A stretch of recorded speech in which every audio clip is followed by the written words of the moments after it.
Τι Οικονομόπουλο ρε παιδιά.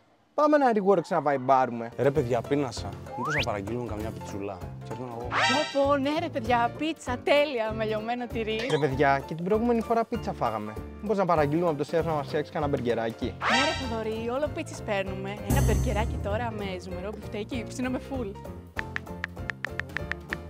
Τι μπέργκερ ρε παιδιά. Σπαλομπριζόλα θα πάρω, εγώ βάλει κάρβουνα. Ναι ρε παιδιά, ό,τι είπε ο σεφ, μπριζολάρα ρε. Τι να μας κάνει το μπεργκεράκι? Παιδιά, έχω την τέλεια ιδέα για τη νέα φωτογράφηση του μαγαζιού. Θα την κάνουμε στην πισίνα. Πω, ναι, τέλεια. Βουτιές με τα ρούχα, θα γίνει viral, το λατρεύω. Τι πισίνα ρε μπρο, χειμώνας έρχεται. Να ετοιμάσουμε ένα project για το κιόσκι. Έχει και τζάκι. Ναι ρε Θοδωρή, έχεις δίκιο. Τι βουτιές και χαζομάρες έλεγα πριν. Παρ' όλα αυτά, τι θα κάνουμε το σουκού, θα βγούμε πουθενά. Ρε εσείς, έρχεται ο Οικονομόπουλος. Πάμε να τα σπάσουμε εκεί.